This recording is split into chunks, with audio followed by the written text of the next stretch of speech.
পটুয়াখালীর কলাপাড়ার আলিপুর মৎস্য বন্দর সংলগ্ন খাপড়াভাঙা নদীতে বিশেষ অভিযান চালিয়ে 3টি ট্রলিং বোট জব্দ করেছে কোস্টগার্ড।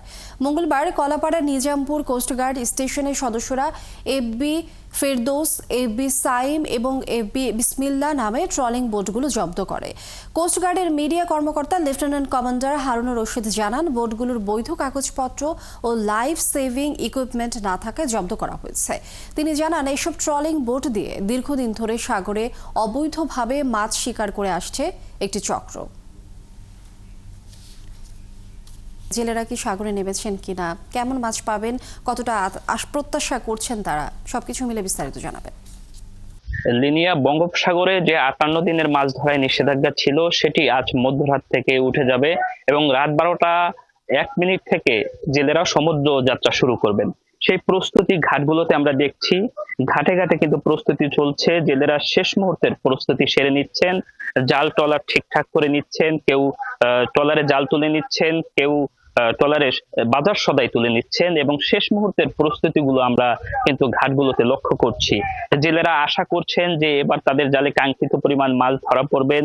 এর কারণ হিসেবে জেলেরা বলছেন যে ভারতের সঙ্গে মিল রেখে এবার কিন্তু বাংলাদেশে 58 দিনের নিষেধাজ্ঞা আরোপ করা হয়েছিল, যার কারণে জেলেদের মধ্যে শুরু থেকে স্বস্তি কাজ করছিল। কারণ বিগত দিনগুলোতে যেমনটি জেলেরা অভিযোগ তুলছিল যে বাংলাদেশে নিষেধাজ্ঞা আরোপ করলে প্রতিবেশী দেশের জেলেরা বাংলাদেশি জলসীমায় ঢুকে মাছ শিকার করত, কিন্তু এবার আসলে সেটি ঠেকানো গিয়েছে বলে দাবি করছেন জেলেরা। জেলেরা বলছেন যে একই সঙ্গে নিষেধাজ্ঞা প্রতিবেশী দেশের সঙ্গে মিল রেখে দেওয়ায় প্রতিবেশী দেশের জেলেরা এই সুযোগটি নিতে পারেনি, যার কারণে বঙ্গোপসাগরে মাছের উৎপাদন বাড়বে এমনটি কিন্তু তারা প্রত্যাশা করছেন এবং বিশেষজ্ঞরা এই জেলেদের সঙ্গে একমত পোষণ করে বিশেষজ্ঞরা বলছেন যে এবার মাছের উৎপাদন বাড়বে এবং সেই সঙ্গে দেশের অর্থনীতিতে একটি বড় ভূমিকা রাখবে মৎস্য সম্পদ, এমনটি বিশেষজ্ঞরা বলছেন।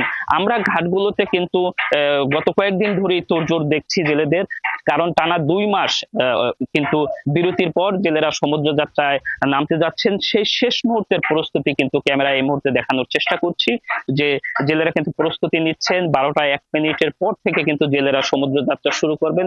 শেষ মুহূর্তে যে প্রস্তুতিগুলো আমরা দেখি, ট্রলার গুলোতে কিন্তু জাল তুলে নেওয়া হচ্ছে এবং বাজার সদাই তুলে নেওয়া হচ্ছে, সেই সঙ্গে ইঞ্জিনের পরীক্ষা নিরীক্ষাও করা হচ্ছে, কারণ দীর্ঘ প্রায় 2 মাস পর সমুদ্র যাত্রায় নামবেন তারা, তাই শেষ মুহূর্তের প্রস্তুতিগুলো সেরে নিচ্ছেন।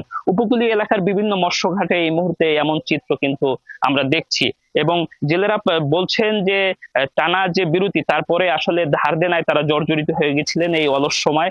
এ কারণে কিন্তু এই শেষ মুহূর্তে এসে কিন্তু তারা আশা করছেন যে সাগরে নেমে কাঙ্ক্ষিত পরিমাণ মাছ পাবেন এবং সেই ধার দেনা পরিশোধ করবেন, এমনকি কিন্তু উপকূলীয় জেলেরা প্রত্যাশা করছেন। এবং সেই সঙ্গে বলছেন যে যেহেতু এবার ভারত বাংলাদেশের সঙ্গে মিল রেখে নিষেধাজ্ঞা আরোপ করা হয়েছে, যার কারণে প্রতিবেশী দেশের জেলেরা কিন্তু মাছ শিকার করতে পারেনি বলে এমনটি কিন্তু তারা বলছেন, যার কারণে এবার কিন্তু মাছের উৎপাদন বাড়বে এবং সেই সঙ্গে কাঙ্ক্ষিত পরিমাণ মাছ পাবেন, এমনটি কিন্তু আশা করছেন। এই ছিল লিনিয়া। কামরুল হাসান, অসংখ্য ধন্যবাদ আপনাকে। আমরা নিশ্চয়ই পরবর্তীতে এই বিষয়ে আরো কিছু জানতে পারবো পরবর্তী সংবাদ সংযোগে।